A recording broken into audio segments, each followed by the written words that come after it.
Bonjour, je suis Anne Aniva sur Ravelry, Instagram et YouTube et ceci est le 7e épisode de ce podcast de 2022. Podcast où je vous parle couture, tricot. J'espère un jour vous reparler à nouveau broderie et filage. Mais pour l'instant c'est un vœu pieux quoi. J'ai pas trop le temps. Alors c'est très bizarre le retour caméra, j'ai l'impression d'être plaquée sur un autre fond. C'est ce que j'ai derrière, je sais pas ce que ça va donner quand je vais monter la vidéo, mais là c'est très bizarre. Vous savez, comme quand on voit les acteurs sous un fond vert. Sauf que je sais que c'est pas le cas parce que j'ai un beau sweat vert et que dans ce cas-là mon corps serait aussi intégré au fond. C'est pas le cas. Donc voilà, c'est pas un fond, mais c'est bizarre. La semaine prochaine, n'importe quoi. La semaine dernière, je vous parlais de mes envies couture et de mes envies tricot.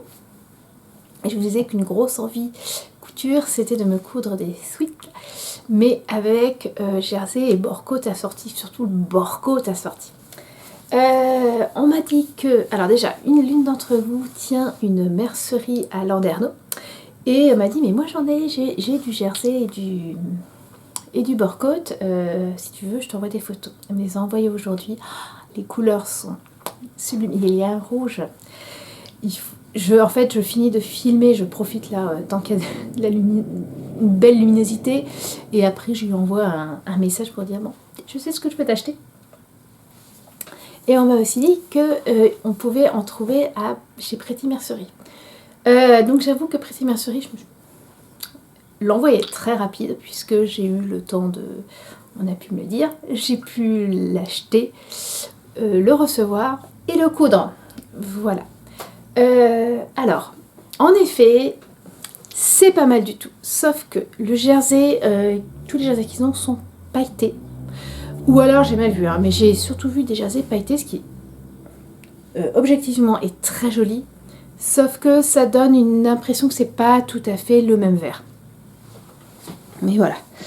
Non, c'est très joli, mais voilà, je pinaille. On va pas se mentir, je pinaille. Pour le patron, j'ai d'abord regardé dans mes burdas. Il n'y a rien. Pas un sweat. 10 ans, enfin si, il y a des sweats, mais absolument pas ce que je voulais. Je voulais quelque chose de très simple. Mais il n'y a pas grand chose en sweat. Mais alors en sweat simple, il n'y a rien. Et donc je me suis dit, peut-être que dans Coudre le stretch de Marie Poisson, il y aura, si ce n'est des sweats, en tout cas des t-shirts que je pourrais au pire un peu agrandir pour faire comme si c'était un sweat. Et il y a deux patrons de sweats, donc un tout simple à manche montée et l'autre à manche raglan. Vous voyez celui que j'ai fait. Alors, je vais pas dire un reproche, mais c'est vrai que en fait dans le livre, on a les mensurations du vêtement, les mesures du vêtement finies. Et il est conseillé en fait de prendre un vêtement qu'on aime bien, de mesurer et puis de décider comme ça de quelle taille on prend. Or, moi j'ai pas de sweat. Enfin si, j'en ai un qui date de mes 15 ans, donc milieu des années 90, à l'époque où on avait des vêtements quand même assez larges, assez amples en haut, et j'avais pas envie d'un autre. J'adore ce sweat, mais j'avais pas envie d'un autre aussi ample. Donc j'ai pris un peu plus que ma taille, et en fait je m'aperçois que j'aurais aimé qu'il soit plus ample, surtout au niveau des manches. Alors je sais que j'ai des bras un peu enrobés, mais c'est vrai que c'est un peu juste. Il me reste du jersey. J'hésite entre soit carrément me recouper deux manches en les faisant plus larges, sans toucher la tête de manche, mais en les faisant plus larges, ou à le garder pour faire autre chose. Mais je sens que ça va être les manches plus larges parce que là je le porte et c'est moyen agréable. En fait sur le corps je pourrais avoir un t-shirt au niveau des comment ça s'appelle, des manches, je peux pas. Donc je vais l'agrandir. Je vais agrandir les manches pour pouvoir pour que ça aille mieux quoi. Voilà. Et il est un peu long, il aurait... Alors non, c'est pas qu'il est un peu long, il m'arrive à peu près au milieu des hanches. Mais comme je porte beaucoup de jupes cercles, et ben ça donne un peu l'impression... Enfin, ça va pas. En fait, un pull qui descend beaucoup sur une jupe cercle, c'est pas joli. Donc là aussi, il faut que je le reprenne, il faut que j'enlève, je pense, 10 cm. 10 cm, ça serait pas mal, puisqu'il y a le bord côte en bas en plus. Ouais, enlever 10 cm de corps pour pouvoir le mettre sur des jupes cercles, tout simples. Comme je compte m'en coudre en plus. Mais voilà, j'étais assez contente. Voilà, ça, puis ça se coud. Le jersey, ça se coud très rapidement. Surtout là avec le porte-côte, vous n'avez aucune finition. Tout est à la surjeteuse, c'est parfait. Voilà, donc je vais passer la commande en rouge et puis je vais le reprendre. Je le reprendrai ce week-end. D'ici la semaine prochaine, je le reprendrai. Voilà. Non, je suis très contente. J'aime beaucoup l'encolure. Le livre de Marie Poisson est vraiment génial. Si vous le trouvez, si vous voulez vous mettre à la couture jersey, c'est un indispensable pour moi. C'est vraiment un indispensable. J'ai d'autres livres pour coudre le jersey et pour des patrons jersey, et je pense que vraiment celui-là est le mieux. Certes, il n'y a que des hauts, mais de toute façon en jersey on fait essentiellement des hauts. Et il y a une telle diversité de formes, il y a vraiment tout ce qu'il vous faut en jersey. Il est vraiment, vraiment, vraiment bien. Voilà. Je filme exceptionnellement un mercredi. D'habitude, je filme le mardi et je mets en ligne le mercredi. Là, ce n'était pas le cas puisque je voulais mettre en ligne le jeudi 10, puisque le tricot que je testais depuis... que je cousais n'importe quoi, que je tricotais depuis un petit mois, un tout petit mois. Non, j'ai commencé le 9. J'ai commencé le 9 février. Donc voilà, j'ai fait à peu près en 28 jours. Sort demain. Enfin, non, pour moi il sort demain. Pour vous, il sort aujourd'hui, si vous le regardez jeudi. Si vous le regardez plus tard, il est sorti le jeudi 10 mars. Et donc, il s'agit... Il va vraiment falloir que je mette un truc. Il s'agit du pull Odile de Nadia Crétin-Leschène, qui est juste superbe. Je l'ai tricoté en badiane de graines de laine. Donc c'est une laine fingering mélange soie et mérinos, qui a donc un très joli tombé, qui est super agréable à tricoter. Le patron ce pull se tricote du haut vers le bas. On commence par l'encolure et après on attaque des dentelles. Alors il y a un peu ma némésis du tricot, enfin vraiment le truc que j'aime pas, c'est des côtes 1-1 torse. Mais c'est indispensable puisqu'en fait la dentelle se fait avec des torses et vraiment ça tombe sous le sens. Je vous en ai déjà un peu parlé, je vous avais dit que j'avais un souci. Si vous le faites, augmentation double, c'est vous allez avoir 2 augmentations. Et voilà, pour moi, c'est une augmentation double, c'était on tricotait 2 fois la maille. Me demandez pas. Parfois, je m'épuise. Voilà, sinon, aucune difficulté. Le patron, la dentelle se suit vraiment très facilement. On tricote tous les rangs de dentelle. Ce qui fait que, alors, chez moi, quand je tricote, mais c'est même pas juste avec du torse, quand je fais de la dentelle tous les rangs, et même quand la dentelle se fait seulement un rang sur 2, les jetés qui viennent juste avant un SSK ou GGT, ce qui est la même chose mais dans 2 langues différentes, donc ce jeté est toujours très lâche. Je ne sais pas pourquoi, il est toujours beaucoup plus grand. Et là, on le voit vraiment.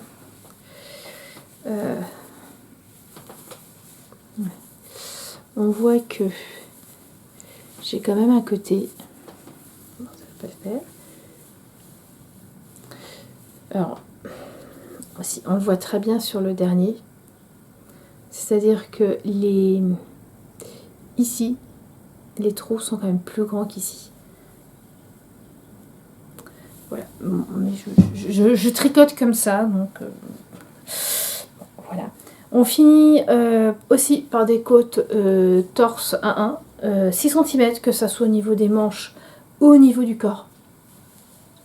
Mais voilà, j'utilisais pas tout à fait 3 échos, le truc normal. J'ai tricoté la taille 3. Je vais vous le mettre. Hein. Voilà. J'en suis très très très contente. J'ai envie de dire, n'hésitez pas à le tricoter, mais bon, c'est tous les patrons de Nadia, quoi. On peut les suivre vraiment les yeux fermés. Le rendu est toujours, je trouve, très sympa. Et donc, portez, voilà ce que ça donne. Avec un motif un peu toile d'araignée. Alors c'est la seule chose qu'on peut lui reprocher. C'est le problème, c'est qu'est-ce qu'on porte dessous. Parce que quasiment, il faudrait porter sans rien. Pour voir juste le... Alors, attendez, je vais réussir parce que j'ai pris tout à l'heure les photos. Enfin, ma soeur, ma fille a pris les photos et en fait, au fil de la, je le porte depuis ce matin. Au fil de la journée, c'est pas une brassière d'ailleurs, c'est un caricot, est un peu descendu et en fait, voilà, vous voyez, là, ça rend super bien. Ou alors, il faudrait quasiment un petit dessous qui arrive jusque là pour que ça fasse un peu uni. Voilà, c'est la seule chose qu'on peut reprocher, mais il est vraiment sympa. Alors, à cette époque de l'année, il faut un gilet dessus, hein, ça laisse passer l'air, mais il est très joli. Il est très joli. J'aime beaucoup la couleur qui est un bouquet de violettes. Mais bon, Laurence de Graines de Laine ne fait plus de badiane. Je crois, pour moi, elle ne fait... Oui, parce que la badiane, c'est de la super rouge. Oh, je me trompe, peut-être. Je crois qu'elle la fait plus. Elle fait plus qu'une seule... comment ça s'appelle? Une seule qualité de laine. Donc voilà. Je l'ai fini lundi. J'espérais à un moment le finir dimanche soir. Et puis... oui, c'est ça, le corps. Vous connaissez cette partie-là. Vous êtes en train de faire le corps. Vous le mesurez, vous dites chouette. Il me manque plus que, je sais pas, de 2-3 cm. Bon.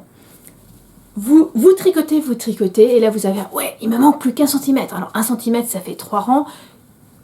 Sur tout le corps, il y a beaucoup de rangs, donc vous mettez j'ai mis un contour, et puis dans 3 rangs, c'est fini. J'arrive sur le rang, je fais, je mesure. Il me manque encore 1 cm. Bon. Je retricote, encore 3 rangs, donc encore 1 cm. Et là, je remesure. Mais il me manque 2 cm, c'est pas possible. Je pense que, en fait, quand j'arrive vers la fin, je tire un peu le corps. Donc, en fait, j'ai fini le corps dimanche soir. Et lundi, j'ai tricoté... j'ai tricoté les mailles... j'ai tricoté les rangs. J'ai tricoté les côtes. Le mercredi, c'est toujours un peu compliqué pour moi. C'est quand même une assez grosse journée, niveau cours. Et d'ailleurs, normalement, je ne suis pas censée être là à cette heure-ci. Mais j'ai un cours qui a été annulé cette semaine, donc j'en profite. Donc, je l'ai fini lundi. Et puis, ma foi, je vous avais montré, j'avais autre chose sur mes aiguilles. J'avais autre chose sur mes aiguilles, donc je l'ai repris, et puis ma foi, ça avance bien, puisque donc je tricote la veste Tao de Marie-Amélie Design.